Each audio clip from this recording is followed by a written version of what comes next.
NTA UGC NET यानी निमिज NET download it on Google Play Store. NTA UGC NET यानी निमिज NET app complete study notes, live mock test for paper first and second, old year question paper 2012 से लेके दिसंबर 2019 तक for paper first and second. Download it on Google Play Store, link given in video description box. नमस्कार दोस्तों, मेरा नाम है रोहतास निमी और आप सभी का स्वागत है हमारे YouTube चैनल निमिज नेट प्रो पे। दोस्तों, आज की वीडियो हमारे लिए बहुत ज़्यादा इम्पोर्टेंट होने वाली है और जिन दोस्तों को नेट या JRF लेना है वो इस वीडियो को ज़रूर देखना दोस्तों अंत तक, क्योंकि इस वीडियो में मैं आपको दोस्तों पीपल एंड एनवायरनमेंट में से वो क्वेश्चन दिखाने वाला हूँ जो 2012 से लेकर दिसंबर 2019 तक आए हैं एनवायरमेंटल पोल्यूशन में से। और इसमें मैं आपको ये दिखाने वाला हूँ कि किस तरह से क्वेश्चन आते हैं और किस तरह से हमें उनको करना है। दोस्तों, ये वीडियो आप देखने के बाद आप बिल्कुल आसानी से एनवायरमेंटल पोल्यूशन के क्वेश्चन कर सकते हैं। तो दोस्तों, इस वीडियो को आप पूरा देखना और ध्यान से देखना। दोस्तों, अगर आप चाहें तो बहुत अच्छे से स्टडी करने के लिए हमारा पेड कोर्स भी ज्वाइन कर सकते हैं। इसके अंदर हम आपको सभी 10 यूनिट के स्टडी नोट्स देते हैं, थ्योरेटिकल वीडियोस देते हैं। इसके साथ साथ 2012 से लेकर दिसंबर 2019 तक ओल्ड ईयर क्वेश्चन पेपर देते हैं विद टॉपिक वाइज क्वेश्चन। जैसे कि आज तक रिसर्च के क्वेश्चन आ चुके हैं वो हमने अलग रखे हैं, टीचिंग के क्वेश्चन अलग रखे हैं, कम्युनिकेशन के अलग रखे हैं। इस तरीके से सभी 10 यूनिट के जो क्वेश्चन है आपको अलग अलग किए हुए मिलेंगे। इसके साथ साथ दोस्तों हम आपको सभी 10 यूनिट के लाइव मॉक टेस्ट देते हैं। दोस्तों, अगर आपको हमारा पेड कोर्स ज्वाइन करना है तो जल्दी से जल्दी हमें इस व्हाट्सएप नंबर पर कॉन्टैक्ट कीजिए। तो चलिए दोस्तों, सबसे पहले हम बात करते हैं जून 2012 के क्वेश्चन पेपर पे। इसमें देखिए दोस्तों, ये क्वेश्चन नंबर 31 दिया है, नेत्रों में जलन किस प्रदूषक वस्तु के कारण होती है। तो इसका जो आंसर है इन्होंने पेन दिया है। पेन जो होता है दोस्तों, जो हमारे धुआं होता है, धुएं से निकलता है। और आगे हम बात करें दोस्तों, आगे हमारे पास क्लोरोफ्लोरोकार्बन का स्रोत कौन सा है, CFC का स्रोत कौन से, कहाँ से ज़्यादातर निकलती है। तो इन्होंने यहाँ पे इसका आंसर दिया है दोस्तों, रेफ्रिजरेटर एंड एयर कंडीशन से बहुत ज़्यादा निकलती है। और CFC जो है दोस्तों, ये हमारे लिए बहुत ज़्यादा इंपॉर्टेंट है क्योंकि इसमें से 3 से 4 बार क्वेश्चन आए हैं और आगे मैं दिखाऊंगा, आप देखना कि इसमें से किस तरह से क्वेश्चन आए हैं। और आगे जैसे हम बात करें, ये दिसंबर 2012 का क्वेश्चन पेपर है, निम्नलिखित में से कौन सा मीथेन का स्रोत है। तो यहाँ पे इसका ऑप्शन नंबर A यानी कि आइस स्थल वेटलैंड्स जो दिया है, ये मीथेन का मुख्य स्रोत है। और यहाँ पे एक चीज़ देखना दोस्तों, इन्होंने इनके स्रोत पूछे हुए हैं, जितनी भी गैसेज वगैरह है, हानिकारक चीज़ें हैं, उन सभी के इन्होंने ज़्यादातर स्रोत पूछे हुए हैं और उनसे क्या क्या बीमारियाँ होती हैं, ये 2 चीज़ मुख्य रूप से पूछी हुई है। तो अब हम आगे देखेंगे, आप देखना दोस्तों। और आगे जैसे इन्होंने ये पूछा हुआ था कि जापान में मिनी माता आपदा किसके प्रदूषण के कारण हुई थी। तो इसका आंसर है दोस्तों पारा। तो ये पारा के कारण हुई थी, ये भी यानी कि एक बीमारी का ही टाइप हम कह सकते हैं। और उसके बाद दोस्तों, ये हमारे पास जून 2013 का क्वेश्चन पेपर है। इन्होंने यहाँ पे पूछा हुआ कि भारत के शहरों में धूम में मुख्यतः शामिल होते हैं। धूम यानी कि जो कोहरा जो होता है उसमें क्या क्या शामिल होता है। तो इसके अंदर ये है दोस्तों, नाइट्रोजन के ऑक्साइड और अनजले हाइड्रोकार्बन मुख्य रूप से शामिल होते हैं। और उसके बाद में हम बात करें दोस्तों, ये दिसंबर 2013 का क्वेश्चन है। इसमें शहरी क्षेत्रों में प्रदूषणकारी गैस कार्बन मोनोऑक्साइड CO का प्रमुख स्रोत क्या है। तो इसमें जो आंसर है दोस्तों, इसका है परिवहन क्षेत्र दिया हुआ है। तो आप ये देख सकते हैं दोस्तों, इनके जो ओरिजिन क्षेत्र है यानी कि कहाँ से उत्पन्न होते हैं ये पूछे जा रहे हैं, और दूसरा इनसे क्या क्या इफेक्ट पड़ रहे हैं ये चीज़ यहाँ पे पूछी जा रही है। और आगे हम देखते हैं दोस्तों, आगे है, निम्नलिखित में से कौन सी गतिविधि दुनिया भर में जल प्रदूषण में सबसे अधिक योगदान देती है। तो इसका जो आंसर है दोस्तों, कृषि है। कृषि से सबसे ज़्यादा जल प्रदूषण होता है। इसके बारे में मैंने आपको पहले भी बताया था कि जल प्रदूषण है वो किस तरीके से सबसे ज़्यादा कृषि से होता है। और इसमें से बाद में भी क्वेश्चन आए हैं दोस्तों, मैं अभी आपको दिखाऊंगा, ये वीडियो आप पूरा देखना दोस्तों, क्योंकि इसमें बहुत से क्वेश्चन मैं आपको दिखाने वाला हूँ जो डिट्टो कॉपी रिपीट हुए हैं। और आगे हम बात करते दोस्तों, ये जून 2014 का क्वेश्चन पेपर है और इसके अंदर देखिए, ताज़ा जलाशयों में जैविक प्रदूषण का मुख्य स्रोत क्या है। अब देखिए दोस्तों, यहाँ पे थोड़ा ध्यान देने की आवश्यकता है, ये क्या पूछ रहा है। ताज़ा जलाशयों में जैविक प्रदूषण का मुख्य स्रोत क्या है। ताज़ा यानी कि ताज़ा कोई भी नदी तालाब वगैरह है तो उसमें जो जल प्रदूषण होता है वो किस वजह से होता है। तो इसका आंसर है दोस्तों ऑप्शन नंबर C यानी कि मल जल का प्रवाह, सीवेज। सीवेज जो होता है दोस्तों वो सबसे ज़्यादा प्रदूषण करता है ताज़ा जलाशयों में, यानी कि जो शुद्ध पानी होता है उसमें ज़्यादा प्रदूषण ये करता है। और इसमें से 3 बार क्वेश्चन आए हैं दोस्तों, अभी मैं आपको दिखाऊंगा, पूरी वीडियो देखना।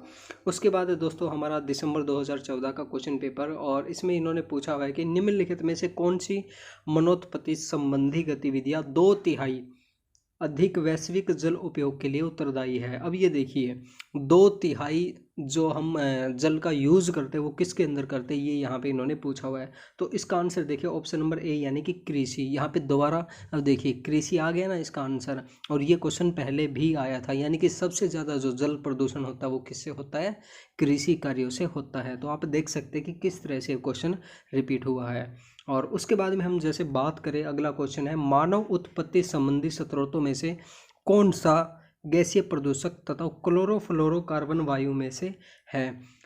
यानी कि इसने ये कहा है कि क्लोरोफ्लोरोकार्बन यानी कि CFC जो है वो इनमें से किससे सबसे ज़्यादा प्रोड्यूस होता है, वो इन्होंने पूछा हुआ है। तो ऑप्शन नंबर सी यानी कि फोम उद्योग। और पहले क्या था दोस्तों, वहाँ पे लिखा हुआ था रेफ्रिजरेटर और एयर कंडीशन से CFC ज़्यादा उत्पन्न होता है। लेकिन यहाँ पे रेफ्रिजरेटर और एयर कंडीशन का ऑप्शन नहीं दिया है, तो इसका जो आंसर आएगा दोस्तों फोम उद्योग होगा। और जो CFC है दोस्तों वो काफ़ी जगह से उत्पन्न होता है, और इसके बारे में हम दोस्तों डिटेल से आगे की वीडियो में जानेंगे। ठीक है, तो आप यहाँ पे ये देख लीजिए कि क्लोरोफ्लोरो मुख्यतः कहाँ से होता है, एक तो फोम उद्योग से, और एक हमारा जो रेफ्रिजरेटर है और एयर कंडीशन है वहाँ से CFC ज़्यादा प्रोड्यूस होता है। और आगे हम क्वेश्चन देखते हैं दोस्तों किस तरह से रिपीट हुए हैं क्वेश्चन। ये देखिए भारत में हाल ही में प्रारंभ किए गए वायु गुणवत्ता सूचकांक में निम्नलिखित में से कौन सा प्रदूषक सम्मिलित नहीं किया गया। अब देखिए दोस्तों वायु गुणवत्ता सूचकांक एक भारत द्वारा शुरू की गई एक योजना है। इसके अनुसार क्या होता है कि हम काफ़ी तरह की गैसों को शामिल करते हैं और उसमें बताते हैं कि कौन सी हानिकारक है कौन सी हानिकारक नहीं है। तो उसके अंदर जो एक बहुत बड़ी लिस्ट दी हुई है उसके अंदर कौन सी नहीं है वो हम देख लेते हैं कि क्लोरोफ्लोरोकार्बन है, ये क्या है कि इस लिस्ट के अंदर शामिल नहीं है। और ये जो है दोस्तों वायु गुणवत्ता सूचकांक है, ये हम अगली वीडियो में करेंगे, उसके अंदर मैं आपको पूरा बताऊंगा कि ये वायु गुणवत्ता सूचकांक कब आया था और इसका उद्देश्य क्या है और इस लिस्ट में कौन कौन सी गैस शामिल है। तो इसके बारे में हम आगे की वीडियो में आपको डिटेल से बताएंगे। और अभी इस वीडियो में हम दोस्तों केवल और केवल ये देख रहे हैं कि क्वेश्चन है वो किस तरह से आते हैं और किस तरह से रिपीट होते हैं। और आगे दोस्तों हमारे पास दिसंबर 2015 का क्वेश्चन पेपर, इसके अंदर देखिए ग्रामीण घरों नाइट्रोजन ऑक्साइड प्रदूषण का स्रोत हो सकता है। अब जो हमारे ग्रामीण घर होते हैं उसके अंदर नाइट्रोजन ऑक्साइड का सबसे प्रमुख कारण क्या है, प्रमुख स्रोत क्या है वो हमें बताना है नाइट्रोजन ऑक्साइड का। अब देखिए इन्होंने ऑप्शन दिया है ABC, इसका आंसर दिया है यानी कि ए सुविधा रहित गैस चूल्हे, यानी कि अच्छे तरीके से जो गैस चूल्हे वो रख रखाव ना करना गैस चूल्हा का, वो हो गया। लकड़ी के चूल्हे हैं उससे ज़्यादा होता है नाइट्रोजन ऑक्साइड, और उसके बाद में मिट्टी के तेल वाले जो हीटर होते हैं उनसे भी नाइट्रोजन ऑक्साइड ज़्यादा प्रोड्यूस होता है। और उसके बाद में हम बात करें दोस्तों निम्नलिखित में से किस प्रदूषक के कारण मानव को कैंसर हो सकता है। तो इसमें दिया है दोस्तों ऑप्शन नंबर 2 यानी कि पारे से मानव कैंसर होता है। और अगर दोस्तों आपने ध्यान दिया हो इस वीडियो में तो पारा से अभी तक 3 बार क्वेश्चन हमने कर लिए, तो आप देख सकते हैं दोस्तों किस तरह से क्वेश्चन रिपीट हो रहे हैं। और आगे हम देखते हैं दोस्तों, आगे हमारे पास है ये जुलाई 2016 का क्वेश्चन पेपर, इसमें देखते हैं शहरी क्षेत्रों में ऐसे वायु प्रदूषक को चिन्हित कीजिए जिससे मनुष्य की आंख और श्वसन नली में जलन होती है। तो इसका जो आंसर है दोस्तों सतही ओजोन यानी कि सरफेस ओजोन यहाँ पे दिया हुआ है। और ये क्वेश्चन दोस्तों हमने 2012 में भी किया था, लेकिन वहाँ पे इसका जो आंसर था वो कुछ और था। ठीक है, रुकिए मैं आपको दिखा देता हूँ ताकि आपको अच्छे से समझ में आ जाए। ये देखिए यहाँ पे इन्होंने पूछा है कि नेत्रों में जलन किसके कारण होते, तो इसमें जो आंसर है पेन दिया हुआ था। और लेकिन यहाँ पे जो है दोस्तों दूसरी गैसेज यहाँ पे हमें दी हुई है, ये मैं आपको दिखा देता हूँ। हाँ ये देखिए मनुष्य की आँखों में जलन, तो यहाँ पे इसका ऑप्शन क्या दिया है दोस्तों, सतही ओजोन दिया हुआ है, यहाँ पे पेन नहीं दिया हुआ। तो ये चीज़ें आपको ध्यान में रखना थोड़ी ज़रूरी है दोस्तों। और आगे हम करते हैं दोस्तों, आगे है हमारा क्वेश्चन नंबर 48। ये देखिए भारत की बड़ी बड़ी नदियों में जल प्रदूषण का सबसे बड़ा स्रोत क्या है। अब इसका आंसर देखिए दोस्तों, इसका आंसर है ए, यानी इसका आंसर है दोस्तों असंशोधित मल जल यानी कि सीवेज। अब देखिए ये आ गया, दूसरी बार रिपीट हो गया ना सीवेज का, तो यहाँ से आप देख सकते हैं कि किस तरह से क्वेश्चन रिपीट हो रहे हैं।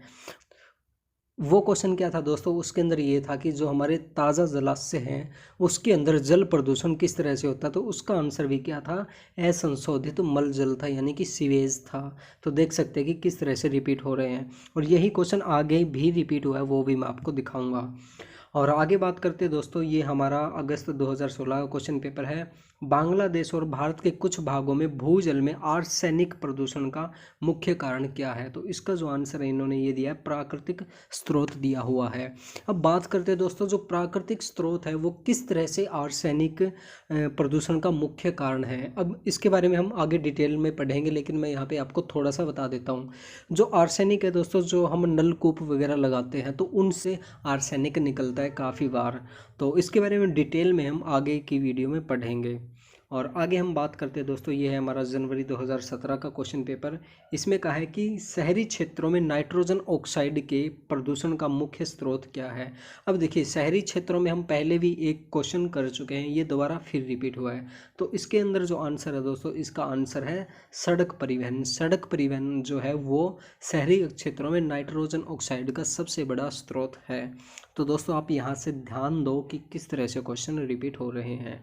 और आगे हम बात करते हैं दोस्तों, निम्नलिखित में से जल जनित रोग नहीं है, यानी कि जल के द्वारा जो रोग नहीं होता वो हमें बताना है। तो दोस्तों डेंगू जो है वो जल के द्वारा नहीं होता, डेंगू क्या होता है, मच्छर के काटने से होता है। तो दोस्तों यहाँ पे एक चीज़ आप नोट करो कि दो तरह के क्वेश्चन हमसे पूछे जा रहे हैं। एक सबसे पहला क्वेश्चन तो ये पूछा जा रहा है कि क्या बीमारी होती है, यानी कि इस गैस से, इस पानी से क्या बीमारी होती है, ये पूछते हैं। और दूसरा ये पूछते हैं कि ये जो गैस है इसका मुख्य स्रोत क्या है, ओरिजिन यानी कि सोर्स क्या है। तो ये चीज़, इन दो चीज़ें यहाँ पे बार बार पूछी जा रही है। तो ये चीज़ आप ध्यान दीजिए दोस्तों। और आगे हम बात करते हैं दोस्तों, किस देश में हाल ही में हाइड्रोफ्लोरोकार्बन को चरणबद्ध तरीके से समाप्त करने संबंधी अंतर्राष्ट्रीय करार पर हस्ताक्षर किए गए हैं। तो रवांडा के अंदर एक सम्मेलन हुआ था दोस्तों, उसके अंदर हाइड्रोफ्लोरोकार्बन को बंद करने का निर्णय लिया गया था। और आगे हम देखते हैं दोस्तों, आगे किस तरह से, ये नवंबर 2017 का क्वेश्चन पेपर है। निम्नलिखित में से कौन सा प्रदूषक श्वसन तंत्र से जुड़ी बीमारियों का प्रमुख कारण है। तो इसका जो आंसर है दोस्तों, विलंबित सूक्ष्म कण, यानी कि सस्पेंडेड फाइन पार्टिकल। जो हमने बात की थी ना, जो छोटे छोटे कण होते हैं वो हमारे श्वसन के अंदर बहुत ज़्यादा हानिकारक होते हैं।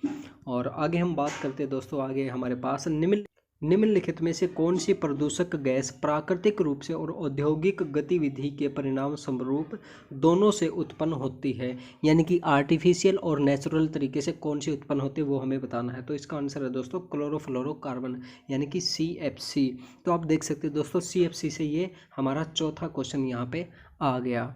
तो CFC हमारे लिए कितना ज़्यादा इम्पोर्टेंट है करना, तो इसके बारे में हम पूरी डिटेल से वीडियो आगे डालेंगे दोस्तों। ये जितनी भी हमने गैसेस बात की है, NO2 हो गया, CO2 हो गया और CFC हो गया, इन सभी के बारे में डिटेल से वीडियो हम आगे डालेंगे।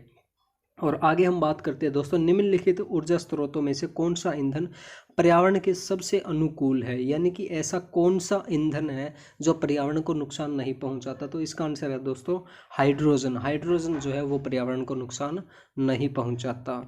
और उसके बाद हम बात करते हैं दोस्तों, जुलाई 2018 का क्वेश्चन पेपर है ये। ताप विद्युत संयंत्रों में उत्पादित फ्लाई ऐश एक पर्यावरण हितैषी संसाधन है जिसका उपयोग किया जाता है, ये हमें बताना है दोस्तों। फ्लाई ऐश का मैंने बताया था दोस्तों कि जो फ्लाई ऐश है, जो चिमनियों वगैरह से जो राख होती है उसे हम फ्लाई ऐश कहते हैं। वो कहीं ना कहीं हमारे लिए लाभदायक भी हो सकती है। देखते हैं दोस्तों कहाँ लाभदायक होगी। अब देखिए, इसने ऑप्शन नंबर 4 दिया है। 4 में ABCD यानी कि चारों के चारों दिए हुए हैं। यानी कि एक तो इसमें सूक्ष्म पोषक के रूप में इसको यूज कर सकते हैं कृषि के अंदर। दूसरा है बंजर भूमि के विकास के लिए। तीसरा है बांध और जल धारण संरचनाओं में, अगर हमें बांध बनाना हो, डैम वगैरह बनाना हो तो इसका यूज़ कर सकते हैं। और ईंट उद्योग यानी कि ईंट बनाने के लिए भी हम फ्लाई ऐश का उपयोग कर सकते हैं। और आगे दोस्तों, आगे हमारे पास क्वेश्चन, भारत की नदियों में निम्नलिखित में से किसको प्रदूषण का प्रमुख स्रोत माना जाता है।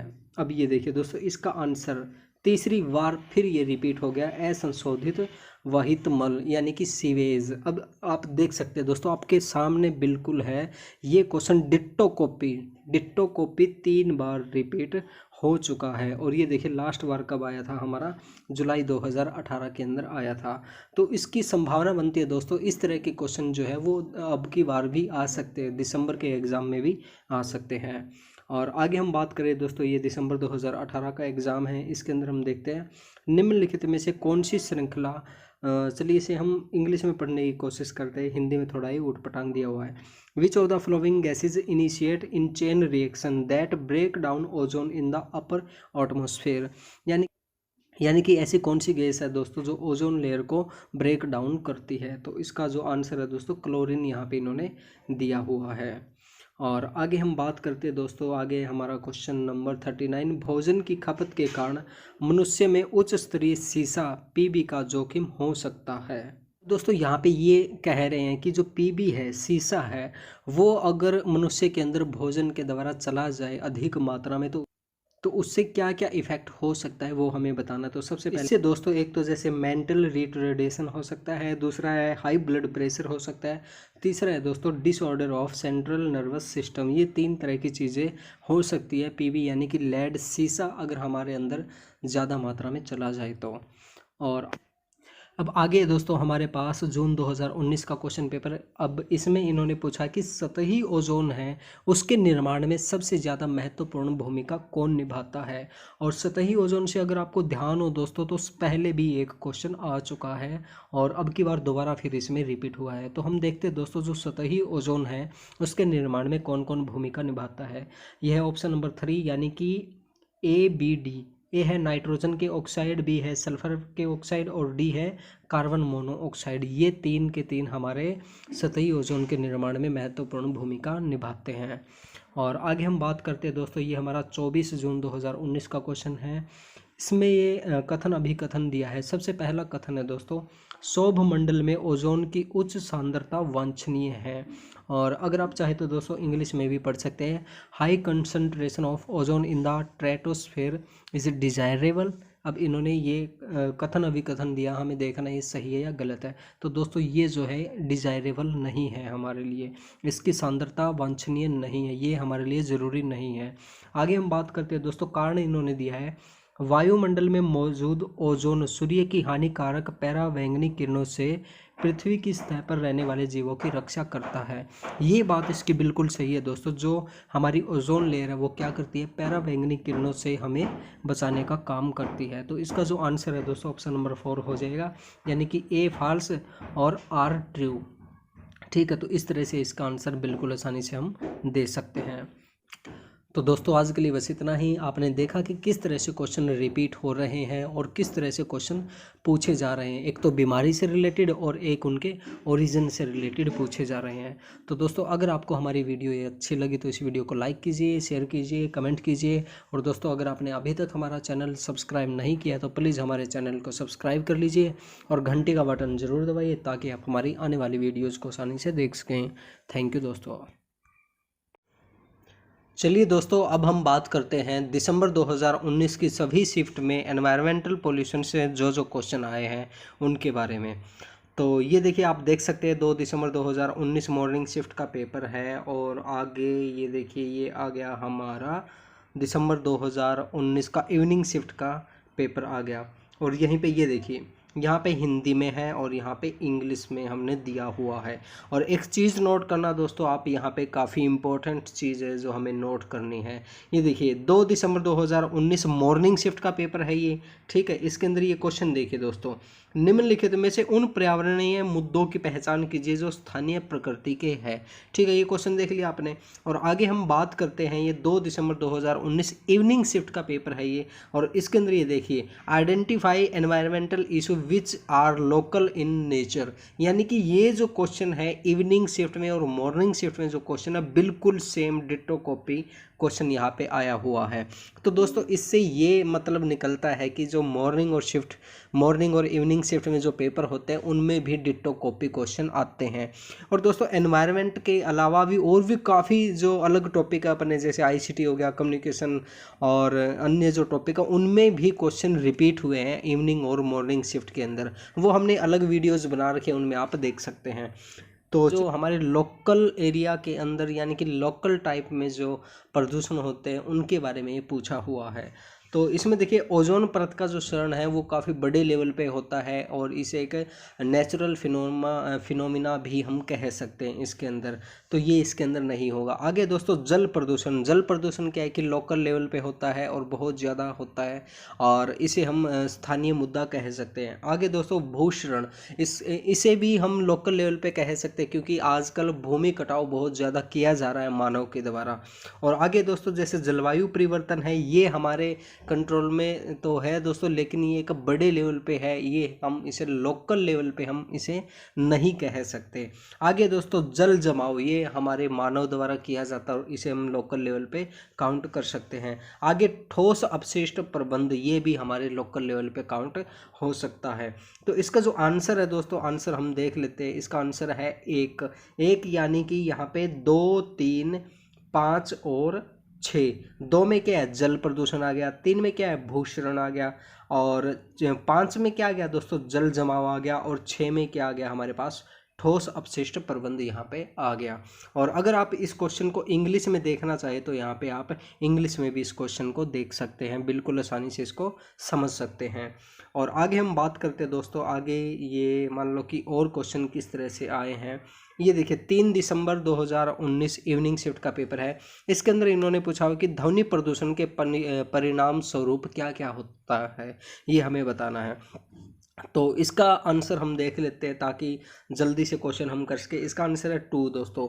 2 के अंदर है BCDE यानी कि BCDE, A और F को छोड़ के और सारी चीज़ें इसके अंदर है। इसके अंदर देखिए अनिद्रा होती है, वाक रुद्धता होती है, रक्तचाप में वृद्धि होती है, श्रवण सेवा में बदलाव होता है। और इससे क्या नहीं होता, श्वसन संबंधी समस्याएं ध्वनि प्रदूषण से नहीं होती। रोग प्रतिरोधक की जो तंत्र है वो कमज़ोर नहीं होता इससे, ठीक है। ये 2 चीज़ें छोड़ के और सभी चीज़ें ध्वनि प्रदूषण से होती है। और आगे हम देखते हैं दोस्तों आगे किस तरह से आए हैं क्वेश्चन। ये देखिए 4 दिसंबर 2019 मॉर्निंग शिफ्ट का पेपर है और इसके अंदर यहाँ पे इन्होंने दिया है क्वेश्चन नंबर 44। सर्वाधिक महत्वपूर्ण प्रदूषक जो नदियों और झरनों में जल की गुणवत्ता को निम्नलिखित करता है, यानी कि जल की जो क्वालिटी है उसको कम कौन कौन करते हैं वो हमें बताना है इसके अंदर। तो इसका जो आंसर है दोस्तों, आंसर नंबर 1 दिया है ABC में हम बात करते हैं तो सबसे पहले दोस्तों जीवाणु है, फिर पोषक तत्व है, फिर धातु है। अब देखिए इस क्वेश्चन को थोड़ा सा समझने की ज़रूरत है हमें। जैसे कि जो हमारे जल होता है नदियों के अंदर, उसमें जो पोषक तत्व वगैरह होते हैं उनके अंदर क्वालिटी जो होती है वो किसके द्वारा कम की जाती है, वो जीवाणुओं के द्वारा कम की जाती है। क्योंकि जीवाणु क्या करते हैं, पानी के अंदर ऑक्सीजन जो होते हैं वो लेते हैं, जैसे मछली वगैरह हो गई और काफ़ी जीव जंतु हो गए, तो पानी के अंदर जो क्वालिटी होती है उसको वो सोखते हैं, उसको वो कंज्यूम करते हैं, ठीक है। इसी तरीके से पोषक तत्व हो गए और जो धातु है वो निम्नकृत यानी कि उनको क्वालिटी को कम करते हैं उसके अंदर। और जैसे कुछ घुले हुए ठोस ये नहीं करते, सवाल नहीं करती। तो इसका जो आंसर है ए दिया है, ABC यहाँ पे दिया, आप आसानी से देख सकते हैं। और आगे हम बात करते हैं दोस्तों, आगे 5 दिसंबर 2019 मॉर्निंग शिफ्ट का पेपर है। जंगलों की आग किससे प्रभावित होती है ये हमें बताना है। तो इसका आंसर है दोस्तों आंसर नंबर 4 ABC इन्होंने यानी कि तीनों ही आंसर दिए। ढलान, भूमि की नमी और वायु, ये तीनों के तीनों फैक्टर जंगल की आग को प्रभावित करते हैं। तो दोस्तों आप देख सकते हैं कि कितने आसान क्वेश्चन हमारे पेपर के अंदर आ रहे हैं, बस हमें थोड़ा सा ध्यान देने की आवश्यकता है। और दोस्तों मैं आपको बहुत बार कह चुका हूं कि प्लीज़ अगर आपको नेट या JRF क्वालिफाई करना है तो आप ओल्ड ईयर क्वेश्चन पेपर कीजिए। आज भी हमने देखा कि कितने क्वेश्चन आए हैं प्रदूषण से रिलेटेड और कितने आसान क्वेश्चन आए हैं। तो दोस्तों आप सभी टॉपिक के ओल्ड ईयर क्वेश्चन पेपर कीजिए और किसी भी दोस्त को ये ओल्ड ईयर क्वेश्चन पेपर लेने हैं तो आप हमसे ले सकते हैं। हमने टॉपिक वाइज नोट्स बना रखे हैं। जिस तरीके से रिसर्च के आज तक जो भी क्वेश्चन आए हैं 2012 से लेकर दिसंबर 2019 तक सभी शिफ्ट के क्वेश्चन हमने अलग अलग किए हुए हैं। जैसे रिसर्च के अलग है, टीचिंग के अलग है, कम्युनिकेशन के अलग है, सभी 10 यूनिट के आपको अलग अलग मिल जाएंगे। और आगे हम देखते हैं दोस्तों, आगे इसके अंदर ये है 6 दिसंबर 2019 मॉर्निंग शिफ्ट का पेपर है ये देखिए यहाँ पे इन्होंने कहा है कि शुद्ध जल प्रणालियों में ऑक्सीजन की मांग करने वाले अपशिष्ट के मुख्य स्रोत कौन कौन से हैं वो हमें बताना है। यानी कि शुद्ध जल प्रणालियों में ऑक्सीजन की मांग करने वाले अपशिष्ट के मुख्य स्रोत कौन कौन से वो हमें बताने। तो इसका आंसर है 3ABD यहाँ पे दिया हुआ है। तो ABD में कृषि अपशिष्ट हो गए, उसके बाद में बी है खाद्य प्रसंस्करण हो गए, और उसके बाद में है दोस्तों हमारा डी है मल जल बहिस्राव। तो ये चीज़ें है दोस्तों इसके अंदर, और हमने पहले भी वीडियो बनाई थी, उसके अंदर हमने आपको बहुत अच्छे तरीके से ये टॉपिक करवाया। अगर आपने वो वीडियो नहीं देखे तो वो वीडियो आप देख सकते हैं। और आगे हम बात करते हैं दोस्तों, ये देखिए 6 दिसंबर 2019 इवनिंग शिफ्ट का पेपर है, और इसमें प्रदूषण के कारण होने वाले रोगों के बारे में पूछा हुआ है, प्रदूषित जल के कारण। तो इसमें ए आंसर दिया हुआ है हैजा, अतिसार, अंतर्ज्वर यानी कि टाइफाइड जिसे कहते हैं, और पीलिया, ये रोग होते हैं। तो आप देख सकते हैं दोस्तों कितने आसान क्वेश्चन आए हैं, और हम बिल्कुल आसानी से नेट और JRF क्वालिफाई कर सकते हैं अगर हम अच्छे से स्टडी करें तो दोस्तों आज के लिए बस इतना ही। और दोस्तों मैं आप सभी से ये उम्मीद करूँगा कि आपको ये वीडियो अच्छी लगी होगी, और आप सभी दोस्त इस वीडियो को लाइक ज़रूर करेंगे। और दोस्तों अगर आपको हमारी वीडियो अच्छी लगी तो इस वीडियो को लाइक ज़रूर करें, और इसे ज़्यादा से ज़्यादा शेयर करें। और अगर आपने अभी तक हमारा चैनल सब्सक्राइब नहीं किया तो चैनल भी सब्सक्राइब कर लीजिए, ताकि आप हमारी आने वाली वीडियोस को आसानी से देख सकें। थैंक यू दोस्तों आज के लिए बस इतना ही। अगर आपको हमारी वीडियो अच्छी लगी तो इस वीडियो को लाइक कीजिए, शेयर कीजिए, कमेंट कीजिए। और दोस्तों अगर आपने अभी तक हमारा चैनल सब्सक्राइब नहीं किया तो प्लीज़ हमारे चैनल को सब्सक्राइब कीजिए, और घंटे का बटन ज़रूर दबाइए ताकि आप हमारी आने वाली वीडियोज़ को आसानी से देख सकें। थैंक यू दोस्तों।